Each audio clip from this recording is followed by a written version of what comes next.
Amen. So the week before last, I was off for some Navy duty out in Southern California. I added a couple days of a pleasure trip. My one and only son came out and met me there, and we spent some time doing some things together. We found ourselves involved in a kind of a bit of a mysterious plot that's still ongoing. Now, some called one of the incidents or the discoveries to be the first Los Angeles homicide. Others thought the person was maybe a victim of an animal attack.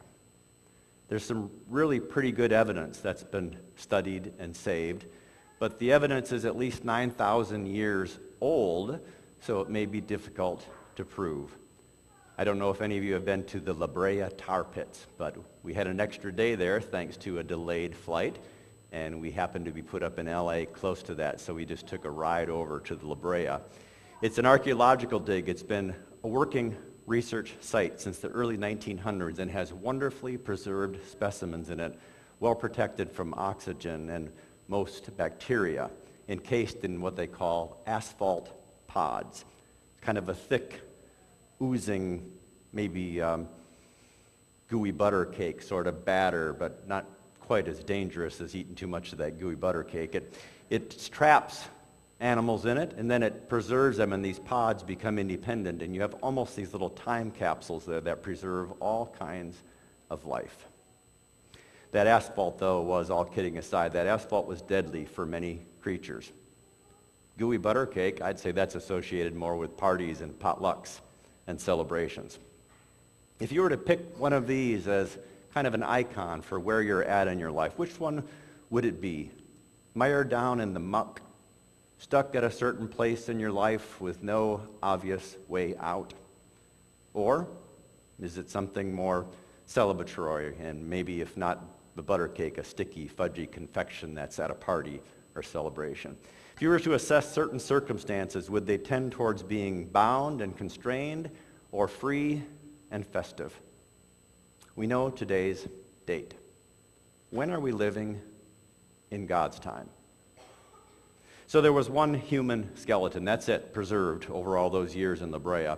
And by the way, the suspicion was that it was actually a kind of a spiritual ceremonial burial, and they believe a domesticated dog was buried next to this person they call the La Brea woman. There's many others, including 200,000 of just one wolf species that they found in this relatively small area. And others that are kind of famous, the giant sloth, I guess I didn't know about that, but saber-toothed cats, and of course, mammoths. Turns out what they're doing now, and they had, as I said, it's active. They have scientists working in a room, the fossil room, where you can watch them. They're studying some of the smallest fossils, insects and seeds, which gives some insight into climate change that happened then in this Cenozoic era. This was back in around the Ice Age, but it was at a little bit of a lower latitude, of course, so many species survived. But they can see some of those changes that happened by studying those tiny remains. It's an active, groundbreaking place for discoveries, thanks to that black, sticky sludge, which more recent Homo sapiens have used to waterproof their roofs and their driveways. Leave it to humans to turn deadly asphalt into weather-defying driveway sealants. We are a resourceful species created in God's image. Don't we have options even when we get bogged down in dangerous or deadly circumstances? And when freedom comes, could it be time to throw a party? When are we as we live according to God's time? Familiar story today for many of you I know, if you've hung around a church that was read. A story that begins, there was a man who had 2 sons, which was a familiar story for the people of Israel. Those who first heard this, many of them Jewish ancestry and descent. When they heard a man with 2 sons, they might have thought of Adam and maybe a little trouble with Cain and Abel. They may have thought of Abraham and not always a peaceful coexistence between Ishmael and Isaac, his sons. In today's text, Jesus crafts a story about a man with 2 sons. And the younger said to his father, "Father, give me the share of the property that will belong to me." So he divided it between them, and a few days later, the younger son took all he had and traveled to a distant country. Now, as you know, things turned ugly for him, and in my memory, he headed to the pigsty where he kind of got stuck in the mud with the hogs. We raised a few of those hogs up in the farm in Wisconsin, and they did love the mud. In fact, however, although you shouldn't necessarily use the word fact when it comes to parables, these are stories that are true on the inside. They're not meant to be limited to a certain time and space. Jesus told lots of them, as we know, parables, stories he just made up to bring an endearing and lasting point about God and people and our relationships. But I found out I was adding my own details in this when I looked at this story again. It's probably been a couple years. He was hired as a farmhand, but apparently these were not in the mud because it says he was sent to the fields. These were pasture or grass-raised pigs, which I kind of laugh because if I got back up to the farm now, since I've been ordained, I could talk about raising pasture-raised pigs. All right. So anyway, figuratively speaking, he appears to have gotten stuck in life. He went, hired him out to one of the citizens who sent him to his field to feed the pigs. He would gladly have filled himself with the pods the pigs were eating, and no one gave him anything. He squandered the money. He was isolated and abandoned and evidently helpless, or almost to his wits' end. We'll get a few more ideas about how people get stuck in relationships before the end of the story.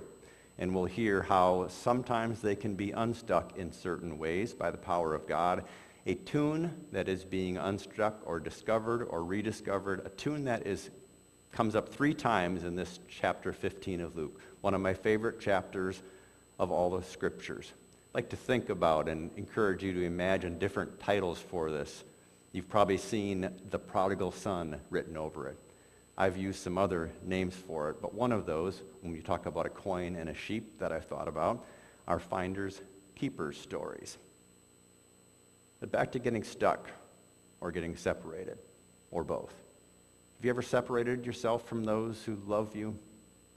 Ever kind of bought into the notion that we humans don't need anyone else? We're not a herd or a pack species like those dire wolves. Maybe we're more like a saber-toothed cat, kind of a loner, or one of those super-sized ground sloths. Are you confounded by life, or are you in maybe a more celebration, that is, celebrating and gathering with others? When are we living according to God's time? Well, it was time for desperate measures for the boy. It wasn't that he murdered his father, although usually you get your inheritance when someone dies. So we can imagine there was some animosity there. We can imagine the older brother is like, this is absurd. You're taking your inheritance and leaving, which is as if your father was dead. But yet, he rehearsed this speech. The son thought about it. The hired hands back home have plenty to eat. Apparently, his estate was a little more successful than one of the pigs, or at least where he was living, because he rehearsed this speech about a confession. I've sinned against heaven and before you. I'm no longer worthy to be called your son. Treat me like one of your hired hands. Only as he got home, he didn't get to the canned speech before his father smothered him with grace and then provided anything but canned beans and Spam. The father saw him and was filled with compassion. When he was still far off, he ran and put his arms around him and kissed him. He said to his slaves, quickly, bring out the robe, the best one, put it on him, put a ring on him and sandals, and get the fatted calf. Let us eat and celebrate. Now we kind of see how messed up God's timing is. I mean, one of my titles for this one is The Gullible Father, right? The son that apparently is a bit of a prodigal, and he's going to welcome him back, and he squandered all his inheritance. Now he piles grace upon grace and grants this party for him, which is to say, remember he told the brother later, what's mine is already yours. So essentially he's taken this fatted calf that would have gone to the brother, or that was part of that estate, and he gives it and kills it for the party for the son. The three prodigals might be one way to think of this story. The youngest one is obvious. He's impulsive and rebellious. The dad, in some ways, because of his prodigious grace, kind of overlooks the son, the older son, and apparently didn't invite him in right away for the party. And then there's the oldest son, stuck out there, kind of isolated and by himself. He had it pretty well. His life was comfortable. He had all he needed, and he had time to pursue probably the higher aspects of life, which is God's desire for all people, that all children have enough to be sustained and that all can get around to celebrating that.